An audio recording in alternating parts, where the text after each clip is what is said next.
Esta tarde tenemos un tema que es muy importante, pero que sobre todo es trascendente para el desarrollo de nuestra vida cristiana, y le he puesto por título: sáquese. Diga conmigo: sáquese. Con estilo: sáquese. Así como cuando quiere usted correr a una mosca o un perro que anda por ahí, sáquese. ¿Cómo le hace?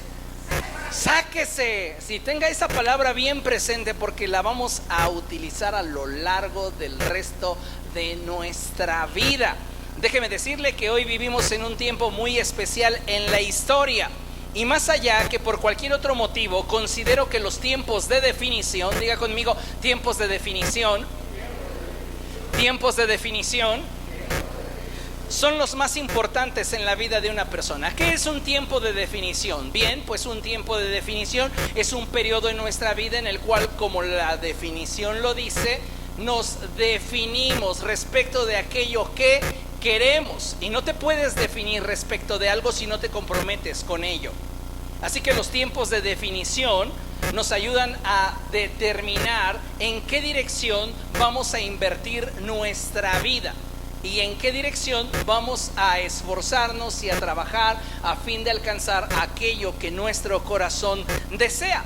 Bien, pues los tiempos de definición no solamente son importantes para una persona, sino también para la iglesia.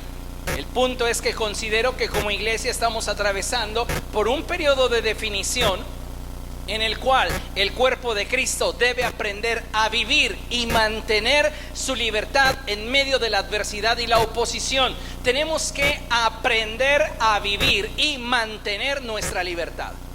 Vivir y mantener nuestra libertad en tiempos de paz es sencillísimo. Mantener una actitud positiva, y lo pongo entre comillas, es fácil cuando las cosas nos salen a modo. Pero ¿qué pasa cuando comenzamos a experimentar oposición? Cuando comenzamos en nuestra vida a experimentar adversidades. Muchas personas colapsan, y todo aquello que tenían como una buena actitud o como un buen propósito se viene abajo. Y simplemente o renuncian o se frustran. Y sabe una cosa, necesitamos como iglesia y como personas aprender a vivir y mantener nuestra libertad en medio de la adversidad y la oposición. En la Biblia encontramos una joya en el pasaje de 1 de Crónicas capítulo 12 verso 32, y en la Reina Valera esta cita dice así: de los hijos de Isaacar, 200 principales, entendidos en los tiempos. Diga conmigo: entendidos en los tiempos. Una vez más: entendidos en los tiempos. Y que sabían lo que Israel debía de hacer, cuyo dicho seguían todos sus hermanos. Los hijos de Isaacar son un grupo de líderes que tienen una capacidad muy destacada por encima del resto de los pertenecientes a las tribus de Israel y los pertenecientes al ejército del Señor. Y es que ellos tenían la habilidad de entender el tiempo en el que se encontraban. Hoy día muchas personas no saben el tiempo en el que están viviendo, por eso no alcanzan a llegar a una definición absoluta en sus vidas. Sus corazones están divididos, no saben realmente qué es lo que quieren. Cuando tú te defines sobre lo que quieres, entonces tienes ya toda la capacidad para, tras de ello, volcar todo lo que eres y todo lo que tienes. ¿Comprende lo que estoy diciendo? Esto es muy importante. Los hijos de Isaacar entonces tenían esa capacidad de poder entender el tiempo en el que Israel estaba viviendo. Y no solamente eso, sino que de ese entendimiento podían extraer la estrategia para alcanzar lo que querían. Es muy importante que nosotros como hijos de Dios aprendamos a discernir el tiempo en el cual estamos viviendo, porque de ahí vamos a extraer la estrategia que nos permita trascender en el desarrollo de nuestra vida cristiana. Necesitamos saber que si deseamos realmente agradar a Dios, es importante, amados hermanos, que lo hagamos partiendo del hecho de que nos estamos dando cuenta del tiempo en el que estamos viviendo. La pregunta obligada es: ¿usted sabe el tiempo que en este momento está viviendo? ¿Sabe qué tiempo es para su vida? Es importante esto, porque si no sabemos el tiempo en el que vivimos, tampoco podremos definir qué es lo que queremos y necesitamos alcanzar. Es muy importante que entendamos que como hijos de Dios los tiempos los juzgamos, principalmente en razón de 4 cosas. Recuerde que los hijos de Isaacar sabían en qué tiempo ellos se encontraban y sabían lo que Israel debía de hacer. ¿Cómo sé en qué tiempo me encuentro? ¿Cómo puedo descubrir qué es lo que yo necesito hacer? Bueno, hay 4 cosas que como hijos de Dios tenemos que evaluar. Y la primera apunta al propósito de Dios. Diga conmigo, el propósito de Dios. Me encanta cuando la escritura nos dice en el libro del profeta Jeremías, porque yo sé muy bien los pensamientos que tengo acerca de ustedes. En otras traducciones, la palabra de Dios dice, porque yo sé muy bien el propósito que tengo para ustedes. En otras palabras, Dios no está improvisando con nuestra vida. Dios tiene un plan. Y si Él tiene un plan, tiene una estrategia.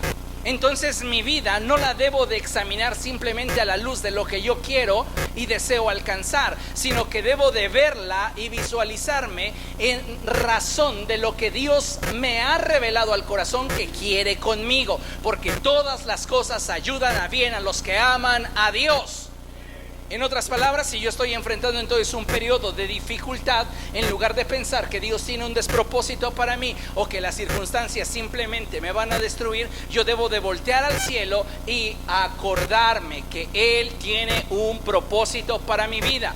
La segunda forma para poder analizar y determinar el tiempo que estoy viviendo es la cronología bíblica. Algunos cristianos no están viviendo como si vivieran los últimos tiempos, y de acuerdo a la cronología bíblica debemos de saber que el tiempo se ha cumplido.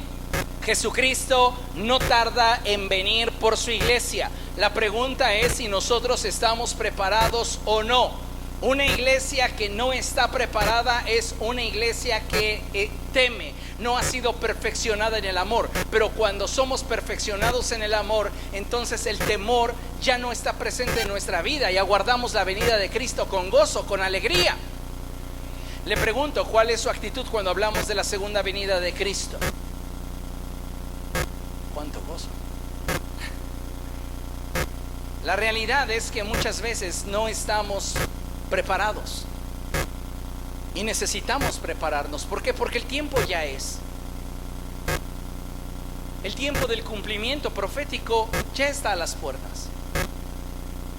Entonces, en razón de eso, yo debo de juzgar qué es prioritario en mi vida y definirme qué es lo que quiero para mi vida, y tras de ello correr.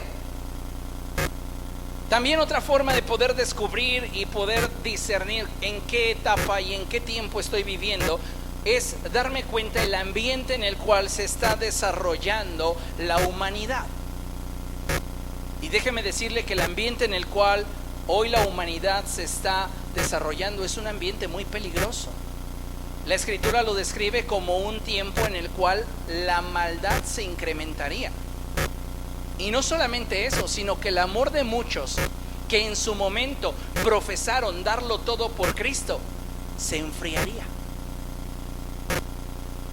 Hoy la tibieza espiritual está golpeando a las puertas del corazón del creyente. ¿Y sabe qué es lo más triste? Que muchos cristianos no tienen la capacidad de darse cuenta cuál es su estado espiritual. ¿Por qué? Porque se justifican detrás de lo que hacen, pero lo que tú hagas en ningún sentido respalda el grado de intimidad que tengas con Dios. Porque yo puedo practicar la piedad, pero en mi intimidad negar la eficacia de la piedad. ¿Dónde entonces se sustenta mi relación con Dios? En la intimidad. Y es ahí donde cada uno de ustedes es testigo contra sí mismo o a favor de sí mismo del grado de relación que tiene con Jesús. Viendo este panorama histórico o el ambiente en el cual la iglesia y la sociedad se está desenvolviendo, debería urgirnos a acercarnos más a Dios. Pero ¿qué es lo que estoy observando? Una sociedad indiferente y un cristianismo apático a las cosas de Dios. Sí, cristianos apáticos para las cosas de Dios. Si se trata del fútbol, somos los primeros. Si se trata de la iglesia puede esperar. Si se trata de las cosas de Dios, no es tan importante. Si se trata de algo que a mí me interesa, estoy muy atento. Y es precisamente en este contexto donde yo debo de juzgar el tiempo en el cual estoy viviendo de acuerdo al contexto espiritual. Y déjeme decirle que en el contexto espiritual en el cual los seres humanos nos estamos desarrollando y la iglesia se está desarrollando, es importantísimo que nos demos cuenta que en este mundo no estamos solos. En ese sentido, lo que estoy diciendo es que la iglesia, el creyente, la humanidad están siendo continuamente acechados por el diablo. Y Satanás desea traer destrucción a sus vidas. Por eso es importante que consideremos y analicemos de una forma más profunda, de una forma más clara, cómo está el ámbito en el contexto espiritual. Y déjeme decirle que en el ámbito espiritual, el diablo en esta recta final de los tiempos está encauzando más que nunca sus recursos y estrategias para oprimir al creyente. Muchos cristianos hoy día están experimentando en sus vidas opresión espiritual. Y lamentablemente, en medio de esa opresión, muchos, en lugar de pelear, simplemente se dejan abusar. Y creo que estamos viviendo en una etapa de definición donde la iglesia debe de entender que en Cristo Jesús somos más que vencedores y que mayor es el que está en nosotros que el que está en el mundo. Así que bajo esta premisa yo puedo decirle al diablo, cuando comience a querer meter sus garras en mi familia, en mis finanzas, en mi salud, en mi persona, sáquese. Pero el punto aquí es que usted tome autoridad para poderlo hacer. No tiene que ver con expresiones mágicas, tiene que ver con un estilo de vida. Porque a veces pensamos que si no sabemos 2, 3 textos bíblicos, y si usted no es creyente piensa que con 2, 3 majaderías el diablo va a huir, está equivocado. Ni con 2 o 3 textos bíblicos, ni con 2 o 3 majaderías hacemos al diablo huir. Le voy a explicar a lo largo de esta conferencia cómo vamos a hacer huir al diablo. Pero usted necesita entender que estamos viviendo en un periodo de la historia, en un periodo espiritual en el cual Satanás está enfocando toda su estrategia en oprimir al creyente. Hoy más que nunca estamos más cerca de la segunda venida de Cristo, y hoy más que nunca un altísimo porcentaje de cristianos no encuentran plenitud en la práctica de su religión.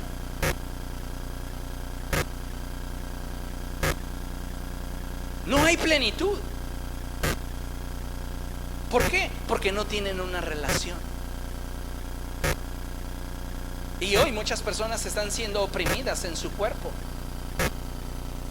Y quiero ser claro, no estoy diciendo que toda enfermedad tiene un trasfondo espiritual. Lo que estoy diciendo es que en medio de todas las situaciones que enfrentamos, llámense enfermedad, pobreza, escasez, tristeza, inestabilidad, angustia, desamor, desilusiones, fracasos, atropellos, abusos, hambre, persecución, desnudez, violencia, esas circunstancias que pudiéramos considerar humanas, normales, naturales, Satanás se vale de ellas para presentártelas y hacerte creer que Dios no está contigo, que Dios te ha dado la espalda, o que eres tan pecador y tan imperfecto como para que Dios ponga su mirada sobre ti. Por eso te corrieron del trabajo, te dice Satanás. Porque si fueras un mejor cristiano tendrías contratos de a montón, te darías el lujo de escoger con quién trabajar. ¿Y sabe qué? No es así. Jesús dijo: en el mundo tendrán aflicciones, pero no tengan temor, porque yo he vencido al mundo.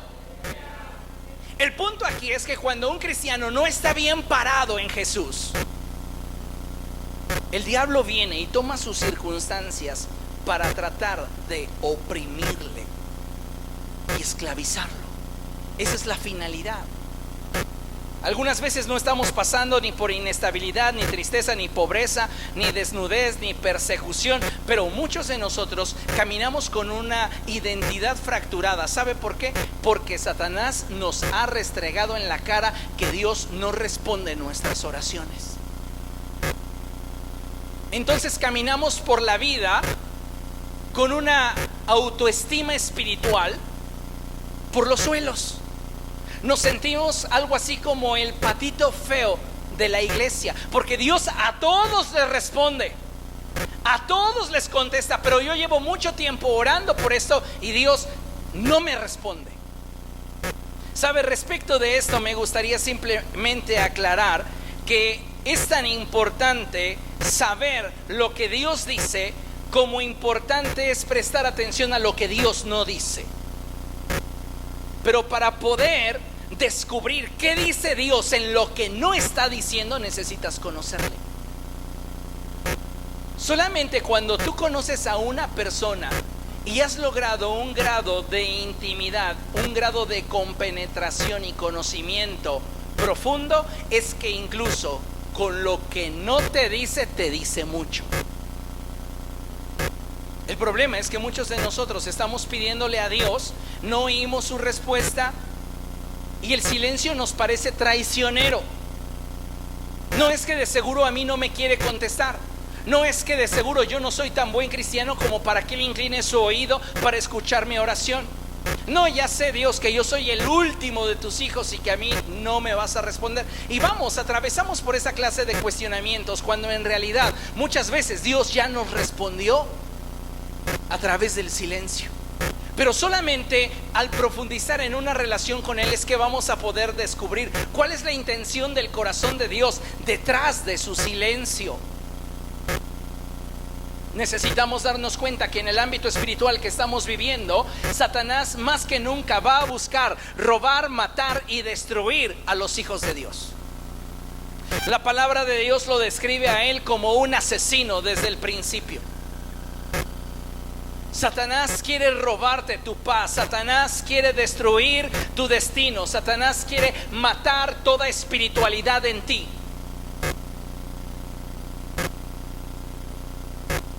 Y es lamentable cómo muchos cristianos simplemente se dejan golpear por él. Tienes toda la capacidad para levantarte y hacerlo huir. ¡Sáquese! Pero no, nos quedamos de brazos cruzados, maniatados por las circunstancias, por nuestros pensamientos, por nuestros complejos, por todo aquello que nuestros sentidos ven. Y no creemos sinceramente tener autoridad sobre del diablo. Pero si eres hijo de Dios, déjame decirte que lo tienes. Tienes autoridad sobre Satanás. Necesitamos darnos cuenta que en el ámbito espiritual el diablo querrá que tu vida sea miserable. Satanás no es tu amigo. No es amigo de nadie. Odia al género humano. Te odia a ti por buscar de Dios. Pero no es tu vida cristiana perfecta la que le hace aborrecerte. Porque tu vida cristiana sabemos que no es perfecta. Si fuera perfecta, en vano Cristo habría venido. Pero vino para perfeccionarnos. Y mientras que no alcancemos la plenitud de la perfección, estamos en un proceso de perfeccionamiento, ¿comprende? Entonces es importante destacar el hecho de que Satanás va a buscar que tu vida sea miserable, enfocándote en aquello que no tienes, en aquello que has perdido. Y sabe una cosa, él es padre de mentira y es especialista en una cosa: magnificar tus frustraciones. Si viéramos la vida cristiana a través de la cruz, nos daríamos cuenta que lo que nos frustra no tiene poder para hacerlo. ¿Por qué nos frustra? Porque lo estamos viendo en una dimensión y en un enfoque incorrecto.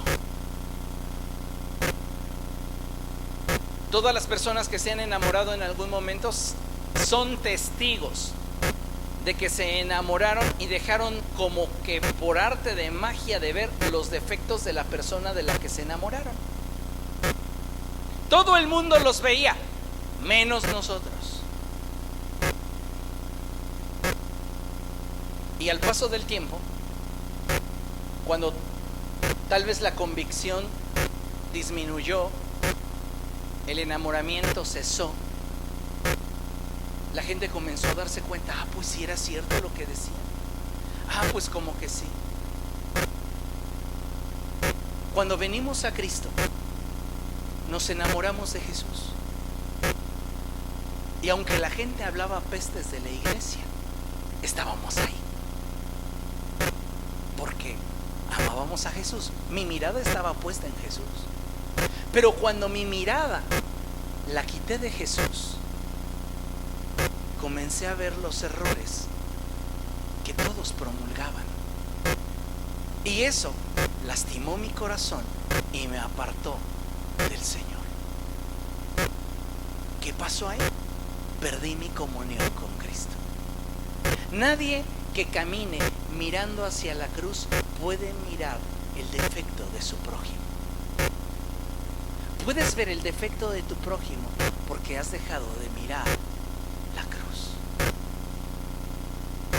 ¿Y cuánta gente se ha decepcionado de pastores, de líderes, de creyentes, porque ha dejado de ver la cruz? El problema no está en la fragilidad del pastor. El problema no está en su humanidad de líder. El problema está en donde yo decidí poner mis ojos. Y si mis ojos estuvieran en la cruz, se cumpliría en mí la palabra que dice que el amor cubre multitud de pecados. Pero no puedo percibirlo desde la cruz. ¿Por qué? Porque mi pasión ha menguado, porque mi compromiso se ha venido abajo, y entonces lo único que puedo percibir es lo que humanamente puedo ver, porque no tengo ya una relación con Cristo. Y al vivir en este enfoque, al vivir en este terreno, mi vida pierde el gozo, pierde la expectativa, y es entonces cuando mi vida comienza a ser miserable. Satanás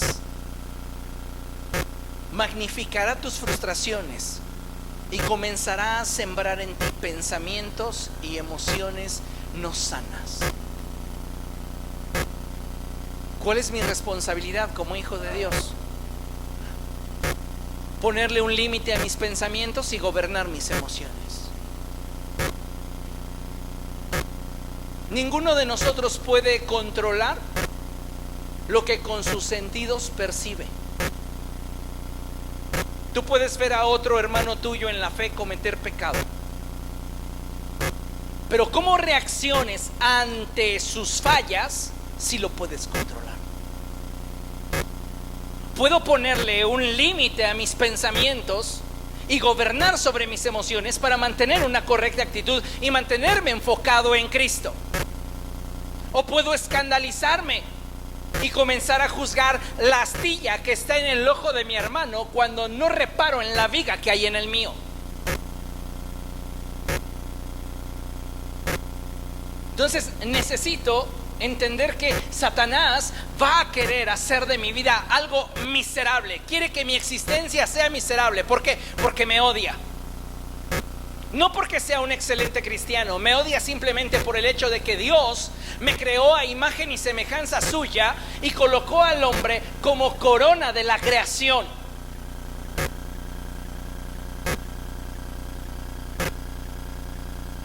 También debemos de saber que en el ámbito espiritual, en este tiempo, el diablo va a tratar de persuadirte para que te alejes de la verdad. ¿Cómo? A través de la tentación, a través de esas mentiras que él va a buscar disfrazar para que tú las creas y las abraces. A algunas personas Satanás les vendió la idea que estaban mejor fuera de la iglesia que dentro de ella. Al menos fuera de la iglesia nadie te critica. Al menos fuera de la iglesia nadie está chismeando de ti. Al menos afuera de la iglesia no le tienes que dar tu dinero al pastor. Y les vendió esa idea. Y Satanás ha ido conquistando terreno en tu familia, en tus finanzas, en tu corazón. Y tú lo has permitido, tú lo has tolerado. ¿Por qué? Porque te vendió una mentira. Porque te persuadió para que te alejaras de la verdad. Estamos viviendo un tiempo muy peligroso. Y en el ámbito espiritual, el diablo, debes de saber que es paciente, pero diligente. El apóstol Pedro dice en su primera epístola que él anda en torno a nosotros como un león rugiente buscándonos devorar. Satanás está siendo paciente pero diligente, es decir, no se impacienta para destruirte. Con toda paciencia espera a que sigas confiándote, para que en el momento que menos lo esperas te destruya. Y muchos de nosotros creemos que todo está bien, que no pasa nada. Alejarnos de Dios pues no me ha traído muchas consecuencias. Mi matrimonio se vino a pique, bueno, ya andaba mal también en la iglesia, me justifico. Mis finanzas no avanzan, bueno, es que aunque esté en la iglesia, ¿cuánto tiempo estuve sin trabajo? Nuevamente. Y creemos y abrazamos argumentos mentirosos en los que no nos damos cuenta que estamos cometiendo un error al dejar que Satanás meta sus garras en nuestra familia, en nuestra vida, en nuestras finanzas, en nuestra salud. Hay cosas que son inherentes a las situaciones que se dan de forma común en el género humano, pero muchas de ellas están siendo utilizadas por Satanás para coartar nuestra libertad, para hacer de nuestra existencia algo miserable. Y sabe, usted tiene que hoy tomar la decisión de no cederle más terreno al diablo en su vida. No debe de cederle más terreno al diablo en su familia. No debe de cederle más terreno al diablo en sus finanzas. No debe de cederle más terreno al diablo en ningún área que la sangre de Cristo ya haya comprado. Debemos de saber que cuando Satanás ataca, lo hace con la finalidad de destruirnos. De ahí que nosotros como hijos de Dios aprendamos a mantenernos firmes en el Señor. Tenemos que aprender a mantenernos firmes en Dios. ¿Por qué? Porque debemos de saber que en cada embate espiritual que Satanás nos propicia, sus demonios van a buscar conquistar nuestra vida. ¿De qué manera Satanás y sus demonios buscan conquistar nuestra vida? Simple, a través de tres formas principalmente es lo que desean alcanzar: oprimirnos, influir sobre nuestra vida o controlar nuestra vida. Y muchos cristianos hoy están siendo oprimidos, otro porcentaje está siendo influido y otro porcentaje está siendo controlado por el diablo.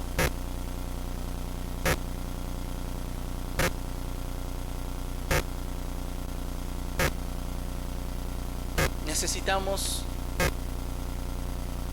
ponerle un límite al diablo y no permitir que siga avanzando en la destrucción de nuestras vidas.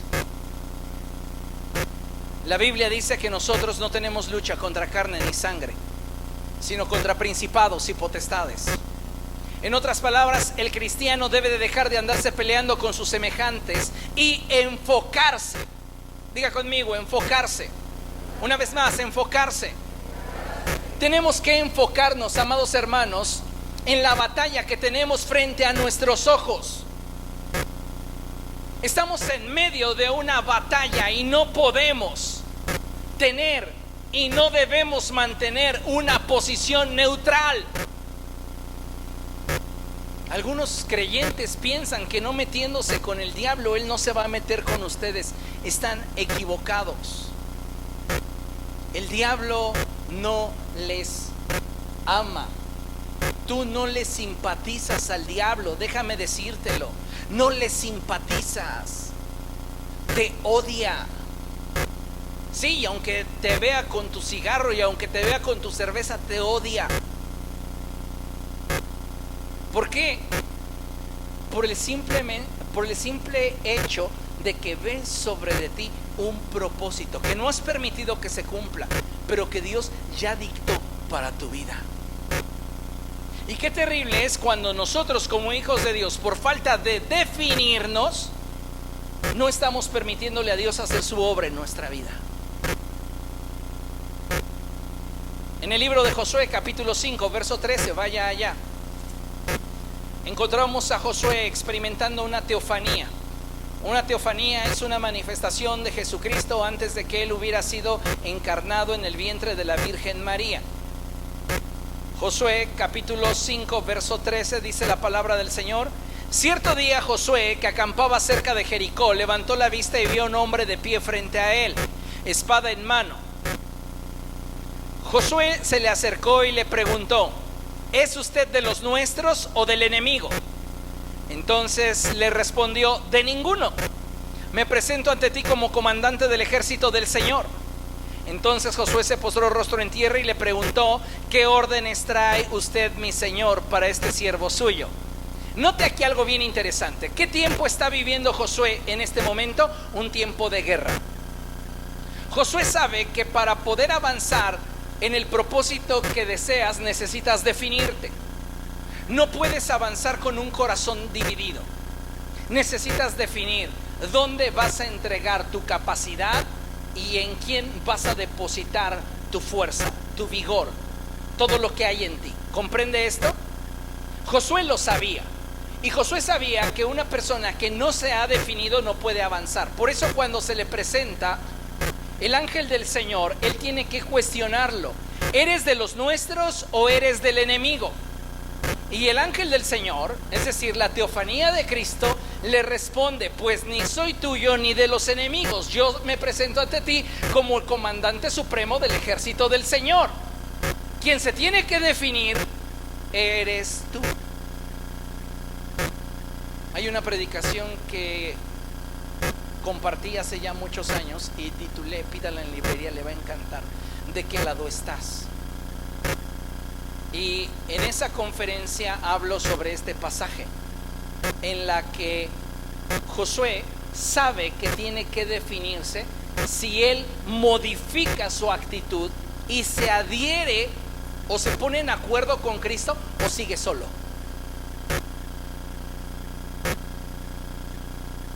Y es lo que tenemos que hacer, iglesia: definir en qué grado está mi compromiso con Cristo. ¿En qué grado realmente quiero yo profundizar en una relación con Jesús? De esta forma, cuando hemos decidido la forma en la que habremos de definir nuestra vida, es que como hijos de Dios podemos aprender a resistir al diablo. Y vea lo que dice la Escritura. Vaya conmigo a Santiago capítulo 4 verso 7. Santiago capítulo 4 verso 7. ¿Lo tiene? Dice la palabra del Señor así: así que sométanse a Dios, resistan al diablo y Él huirá de ustedes. No está en aprenderme 3 o 4 textos de guerra espiritual. No está en saberme 10 o 20 leperadas. Porque usted es consciente de que las personas sin Cristo piensan que para ahuyentar al diablo con unas buenas majaderías se va. ¿Y sabe qué? No es así. ¿Por qué entonces esa la manifestación? Pues porque lo que quería era que te apretaras la soga una vuelta más. Ya se le echó, pues ya lo dejo tranquilo un ratito. La realidad, o sea, las majaderías no tienen poder sobre el diablo. Y tampoco lo tienen los textos bíblicos carentes de autoridad. Recuerde a los hijos de Seba. Declaraban la palabra en el nombre de Jesús, el que predica Pablo. ¿Y qué le dijeron los demonios a través del hombre que tenían poseído? Yo sé quién es Jesús y conozco a Pablo, pero tú, ¿quién eres? ¿Se da cuenta? Entonces, en esta porción de la Escritura necesitamos descubrir la verdad de qué tan definidos estamos en razón de tener a Cristo como nuestra autoridad. Dice el pasaje: así que sométanse a Dios, resistan al diablo y Él huirá de ustedes. No es con un texto bíblico, no es con una práctica popular, La única forma en la cual yo puedo resistir al diablo radica en sometimiento a Dios.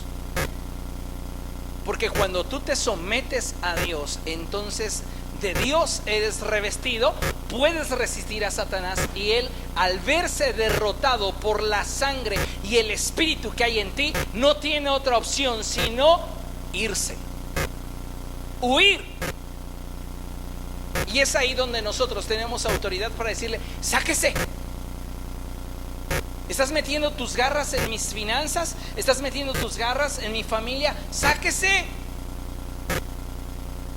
Pero la realidad, amados hermanos, es que en la práctica muchos cristianos, un altísimo porcentaje, déjenme decirle esto, es más, ni siquiera sienten una emoción hacia el diablo. Son indiferentes hacia el diablo, pero no lo ven como lo que la Escritura describe que es: mi enemigo. Hay personas que tienen una vasta desinformación y una gran ignorancia, que hasta oran porque el diablo se arrepienta, ¿no?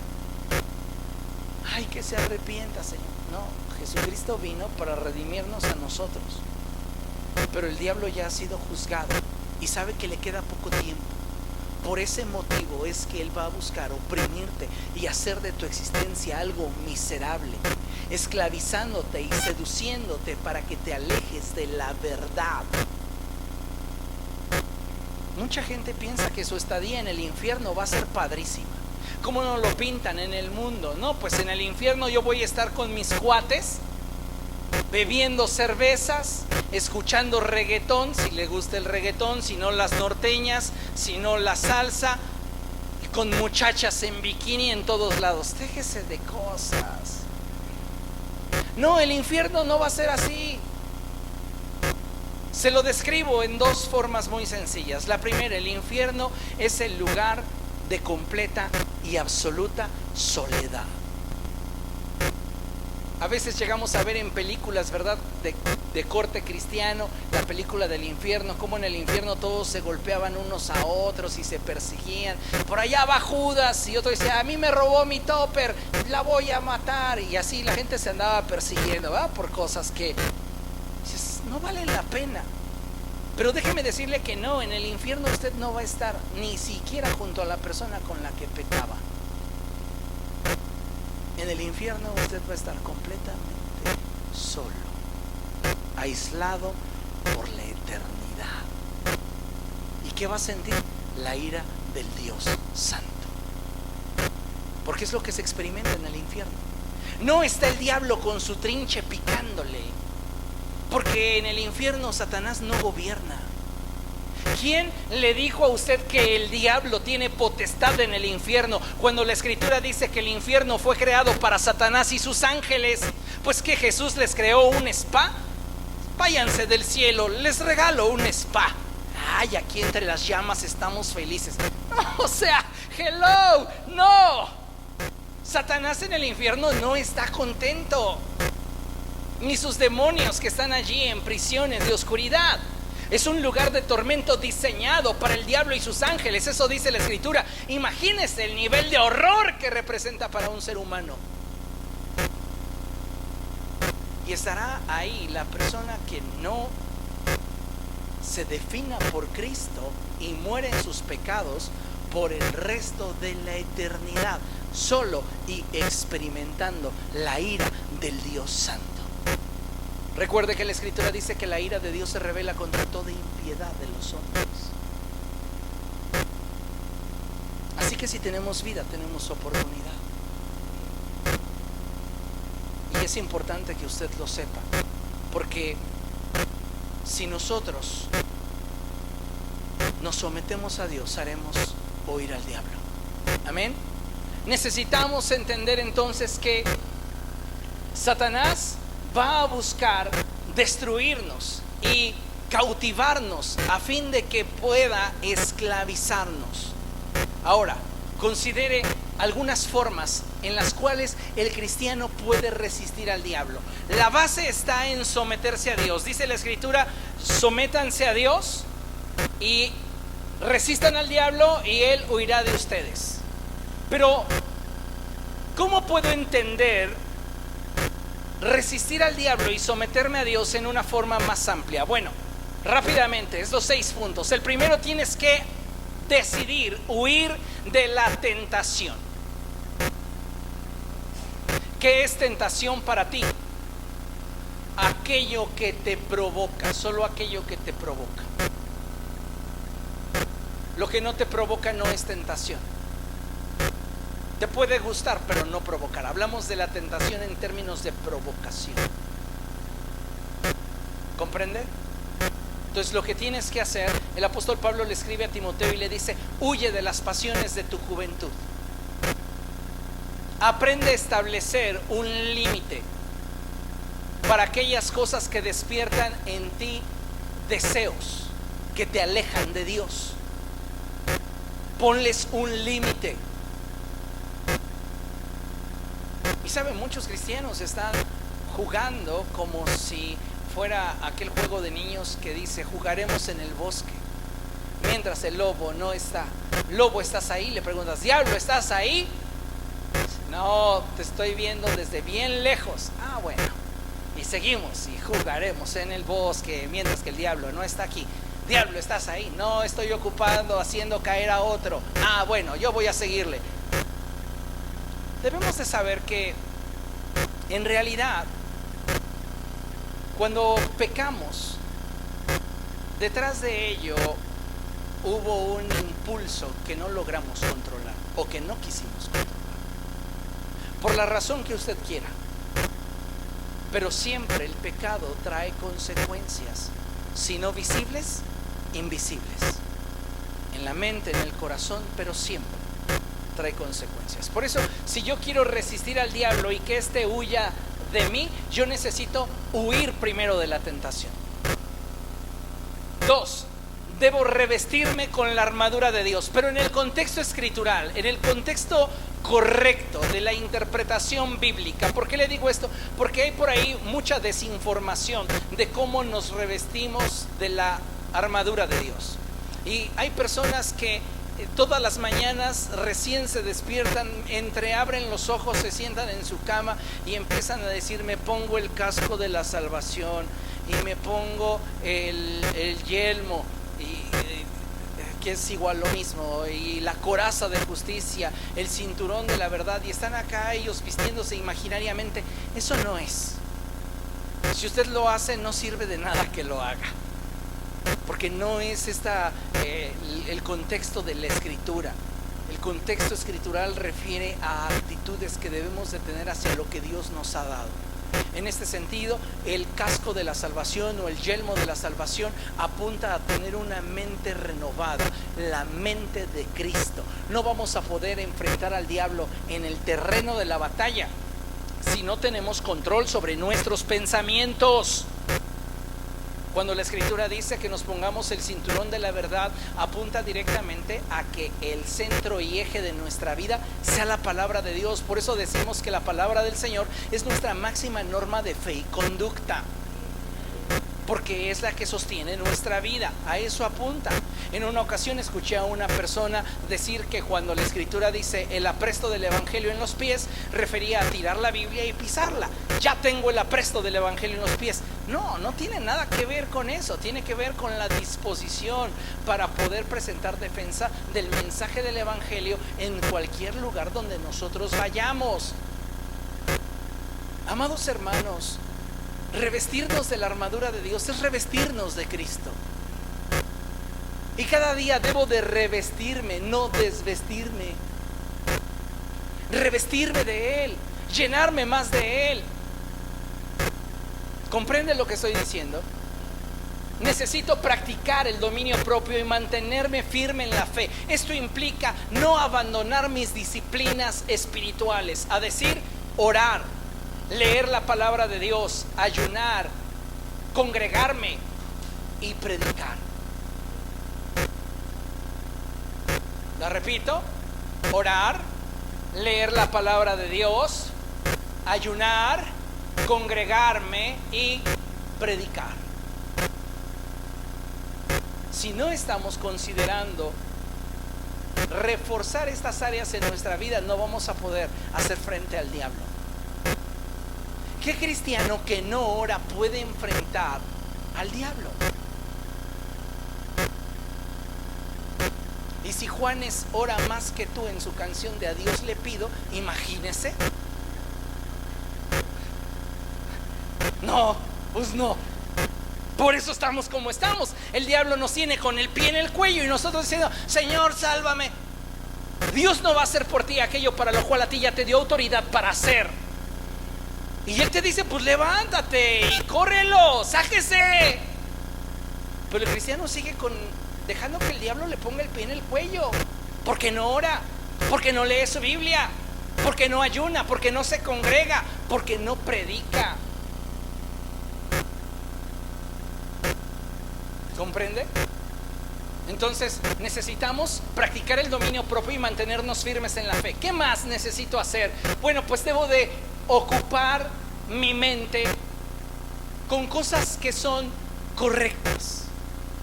Debo de gobernar sobre mis emociones. Diga conmigo: toda actitud en mi vida es el resultado del control que tengo de mis pensamientos y emociones. ¿Sabe? El arte del ejercicio del buen cristiano radica en tener una buena actitud. Pero no solo una actitud dominguera, sino una actitud permanente, donde yo escojo la actitud y determino mantenerla en medio de la adversidad. No, pastor, es que llego a mi casa y pareciera como que ahí es el infierno y todos me hacen pecar. No. Tienes que elegir la actitud y mantenerla en medio de tu horno de fuego. ¿Sí? ¿Se acuerda de la historia de Daniel? Los echaron al horno de fuego. ¿Y ellos qué hacían ahí? Mantenían la actitud, estaban baile y baile. Nabucodonosor, yo los veo bien felices, y estaban dentro del horno. Para mantener la actitud correcta, entonces yo requiero controlar mis pensamientos y gobernar mis emociones. El problema es que mis pensamientos obedecen a aquello que con mis sentidos percibo. Y si yo percibo que a alguien no le agrado, aunque sea solo mi sentir, ya me prejuicié en mi mente. Y eso generó una barrera en mis emociones. Pues la próxima vez que veo a esa persona, como estoy prejuiciado, hago como que no la veo y me voy por otro lado. ¿Comprende? Necesito yo ocupar mi mente de las cosas correctas y gobernar sobre mis emociones para mantener siempre una actitud correcta, porque de otra manera el diablo va a comenzar a sembrar basura en mí.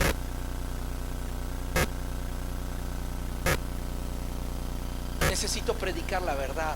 Ya lo había enfatizado yo en el punto 3, en el punto 2, pero en este sentido lo que quiero extender o aclarar es el hecho de que hay personas en derredor tuyo que solo tú podrás alcanzar con el mensaje del evangelio. No digo que esas personas se salvarán por ti, pero posiblemente tú seas el único testimonio espiritual de que Dios estaba interesado en su salvación. Por eso, si Dios te ha colocado en cualquier posición, seas obrero, seas gerente, seas dueño, seas empleado, el área en la que te desenvuelvas y el grupo con el que tengas contacto, Dios lo dispuso para que fueras luz en medio de ellos. No se prende una lámpara para ponerla debajo de un cajón, al contrario, se pone en una repisa para que alumbre a todos los que están en casa. A veces Dios permite que tengamos amistades con personas como el Brian. ¿Para qué? Para que le hablemos de Cristo. Eres el único al que no ha saltado en la colonia, el único al que no ha picado, porque dice el Brian que le caes bien. Es la gracia de Dios sobre de ti. ¿Para qué? Para que le hables de Cristo y luego el Brian vaya y le predique al Frankie. No sabes el alcance de la palabra. Tú jamás podrías llegar al Frankie, pero puedes llegar al Brian. ¿Qué testimonio está teniendo el Brian de parte tuya de que Dios le ama?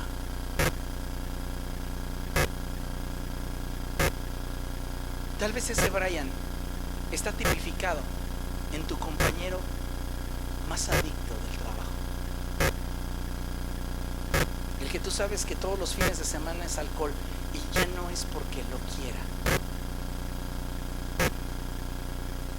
Hay gente que solo podrá escuchar el mensaje del Evangelio otra vez. El punto es que tengamos el Evangelio siempre en la punta de la lengua, pero bien arraigado en el corazón. Alguien dijo una ocasión: predica siempre y si es necesario, habla. Qué triste sería que un día el Brian muriera y estando delante de Dios dijera: nadie me habló de ti, ni sabía que existías, mucho menos que me amabas. Y Dios diga: a ver la bitácora, ¿quién tenía que compartirle? Fulano de tal. No lo hizo. No, Señor, le dio pena. Como quien no conoce la ley serás juzgado. Eso lo expresa Romanos, los primeros capítulos. Pero si nadie me dijo, a ver la bitácora, sí le predicaron, fue tal día, fue tal persona, fue la única persona de hecho en el barrio que no apuñalaste y la única persona a la que no asaltaste. Te gustaba pasar tiempo con él porque decías que era buena persona. Un día te dijo que Jesús te amaba. Estuviste a punto de entregarle tu vida al Señor, pero pensaste que era demasiado pronto para darle tu vida y al día siguiente fue cuando te asesinaron.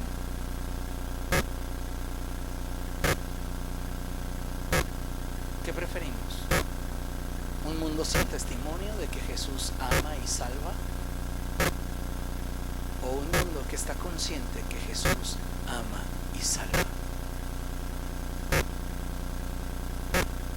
Hay mucha gente cuya eternidad depende de tu participación. No los vas a salvar tú, quien salva es Jesús. Pero están esperando. Por eso Pablo se avienta un discurso impresionante cuando él dice que la creación aguarda con ansiedad la manifestación de los hijos de Dios. Tienes que hablar, tienes que expresarlo.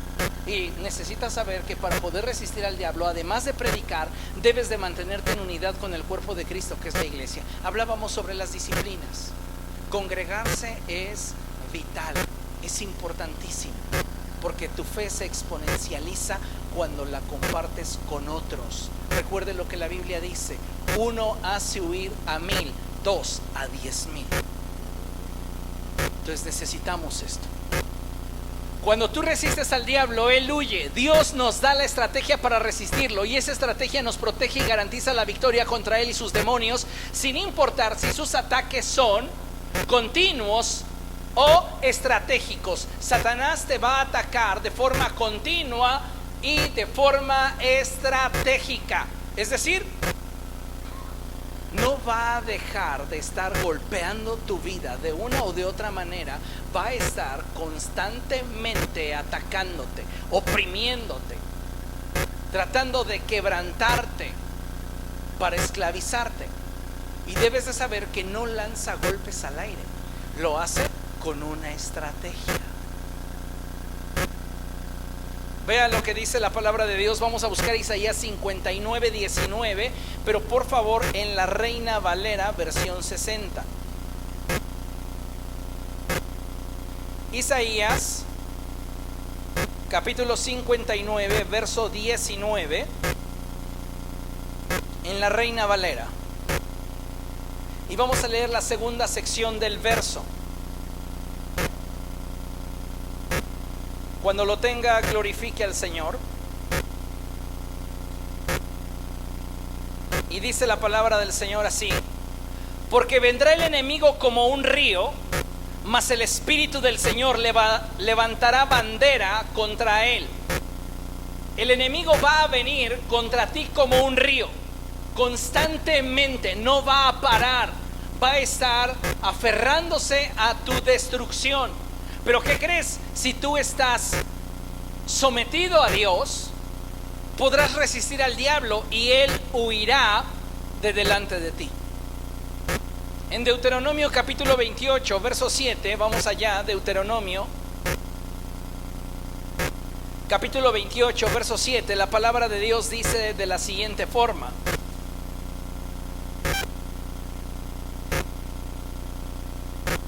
el Señor te concederá la victoria sobre tus enemigos. Avanzarán contra ti en perfecta formación, pero huirán en desbandada. La Reina Valera versión 60 traduce: por un camino vendrán contra ti, mas por 7 caminos huirán de delante de ti. Un camino. Cuando la Escritura habla de esto, habla de acuerdo, unidad, entendimiento, estrategia. Satanás y sus demonios se han confabulado para destruirte y vienen contra ti con una estrategia. Pero cuando tú vives bajo la autoridad de Cristo, ellos no pueden destruirte y al verse vencidos tienen que huir. ¿Comprende? Hay autoridad en usted y usted necesita tenerlo siempre presente. El cristiano tiene que aprender, escuche bien lo que voy a decir, a autoliberarse. Tienes que aprender a autoliberarte y debes atreverte a ejercer la autoridad que Dios te ha concedido. ¿Por qué? Porque cada uno de nosotros, al estar en Cristo y al ser revestido de Dios y lleno del Espíritu Santo, tenemos la capacidad para hacer huir al diablo y sus demonios. ¿Cómo? Bueno, para ser efectivo resistiendo, yo necesito acercarme más a Dios. La palabra de Dios en Santiago 4:8 dice: acérquense a Dios y Él se acercará a ustedes.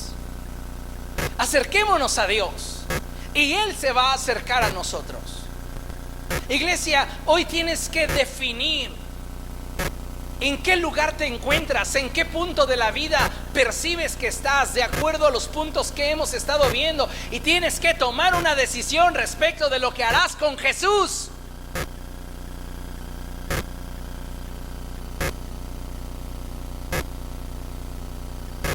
Acércate a Dios. Nadie que a Él viene, Él echa fuera. No importa qué tan malo hayas sido, no importa qué tantas cosas hayas hecho que hoy te produzcan vergüenza, acércate a Dios.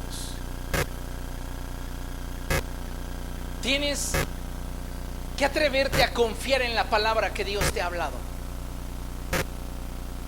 En el Salmo 119, 49 al 50, en la Reina Valera, la palabra del Señor dice cosas como estas: acuérdate, oh Dios, de la palabra dada a tu siervo, en la cual me has hecho esperar. Acuérdate. Ella es mi consuelo en el tiempo de aflicción, porque tu dicho, oh Dios, me ha vivificado. Para resistir al diablo, tú necesitas una promesa de Dios. Tú necesitas una palabra que te dé certeza. Y cuando tienes una promesa de Dios, mira, tienes que aprender a pastorear tu alma, porque no basta que yo la tenga presente en mi mente y en mi corazón. Mi alma necesita escucharla. Y cuando el diablo viene a oprimirme, cuando el diablo viene a robarme, cuando el diablo está tratando de esclavizarme, yo tengo que abrir mi boca y declarar la palabra, la promesa de Dios. La palabra del Señor dice cosas como estas: abre tu boca y yo la llenaré. Y cuando el diablo está golpeándote y tus sentidos confirman lo que el diablo te está diciendo, es ahí donde tienes que controlar tus pensamientos, gobernar tus emociones y mantener una actitud que te permita resistir. ¿Cómo blindo mi corazón? Con las promesas de Dios y pastorear mi alma. Tienes que expresar tu voluntad. Para resistir, está bien, yo voy a declarar sus promesas, pero también le voy a poner un hasta aquí al diablo. Yo tengo que declarar: basta, basta.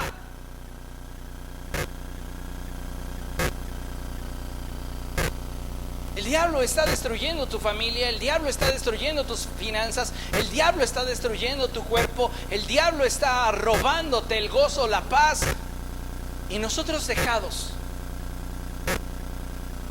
agachados, cuando tenemos de Dios la autoridad para levantarnos y decir: basta, no voy a permitir que sigas destrozando y destruyendo mi vida. Sáquese. Pero ya. Debe ustedes saber una cosa, que el diablo es bien aferrado.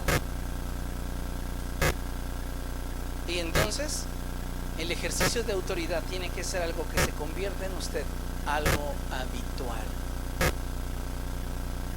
Tienes que resistirlo. ¿Comprende? Cuando tú le pones un alto al diablo, él tiene que hacer como le dices, pero debes de ser muy inteligente y estratega en este sentido. Algunos cristianos rayan en expresiones que salen de nuestra jurisdicción. ¿Qué es lo que estoy diciendo? Cuando tú expulsas a un demonio, cuando tú le pones a Satanás un límite, lo único a lo que te limitas es a establecer el reino de Dios en esa área de tu vida y a declarar que Él no tiene arte ni parte en tu vida. ¿Ok? Pero no proferimos expresiones de juicio sobre el diablo, porque ni el arcángel Miguel, cuando disputaba con Satanás por el cuerpo de Moisés, dice la escritura en Judas, se atrevió a proferir una expresión de juicio en contra de él. Solo le dijo: el Señor te reprenda. ¿Por qué digo esto? Porque hay cristianos que piensan que pueden decirle al diablo: y te me vas hasta el séptimo infierno, y ahí ordeno que las llamas te envuelvan y te atormenten y seas latigado con las espinas de la cruz de Jesús.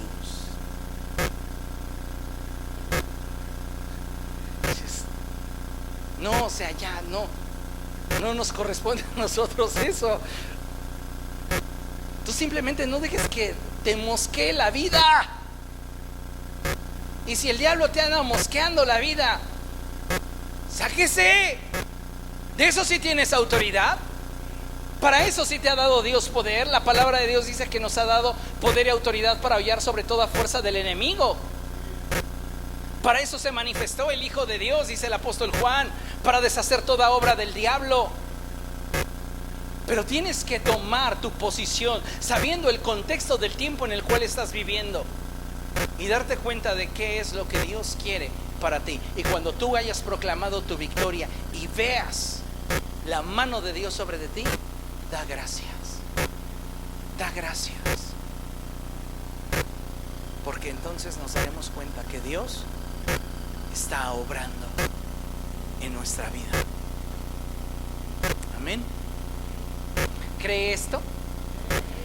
Pues vamos ahora, póngase de pie. Vamos a pedirle al Señor.